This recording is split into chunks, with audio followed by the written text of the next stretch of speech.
Yeah, brother, and there's nothing wrong with, coming from the street and making good, right? I think Bernard Hopkins is a great example of that. Bernard Hopkins went to jail at 18, got out when he was 25, and Bernard Hopkins made one solemn promise to himself. He was going to focus on boxing and make that his career. And he did that. And he had a Hall of Fame career that was absolutely incredible. Beat some incredible guys: Oscar De La Hoya, Felix Trinidad.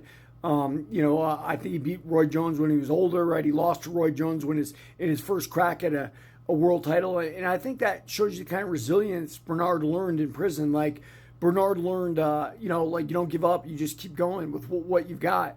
And, I learned that in prison. Nigel Benn learned it in the army and, with the troubles over in Ireland, like where, he could get blown up by, an IRA bomb anytime. And those are things that make people grow up, right? Situations that make people grow up. It depends how you react to it. Now, listen, we're talking about guys who didn't have to go things to grow up. Like, maybe it was handed them too easy. And when things are handed to us very easily, sometimes we don't appreciate it. Like, Bernard Hopkins completely revolutionized boxing pay. Like, before it was like, here, you're from the street, take 2 million. Bernard Hopkins like, no, man, you're going to show me what you're making in Europe for my fight, and you're going to pay me on that too.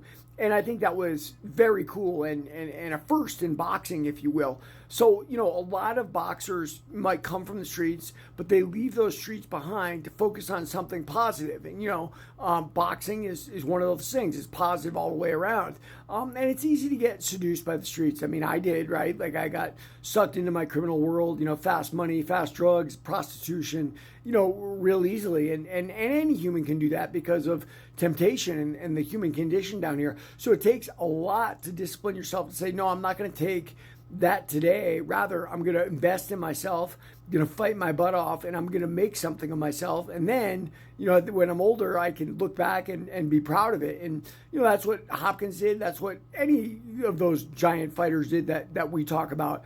But yeah, make no mistake, like, the fighters who make it aren't on the streets. If you're on the streets, you're not going to last very long, right? You're not training. Like, people who are on the streets, you're not training. Like, the people who stay in the streets don't make it. I mean, I didn't make it, right? That's pretty obvious. So, this whole idea that, young fighters come and they put on the air of the street, I get it. The cool sells, right? Like, what is Sean O'Malley? He's like the Beavis and Butthead I talk about with Nick and Nate Diaz, right? It's the rainbow hair, the tatted up, the tats on the neck, tats on the face, and I still kick your butt, right? Like, it's the wayward child, like, but I can do it things my way, and that's cool without a doubt. And go ahead and do that. A lot of those kids land up with a needle in their arm and addicted to heroin, though. So most people, it's the streets in the ring. They don't mix. Everybody read my book, Warrior of the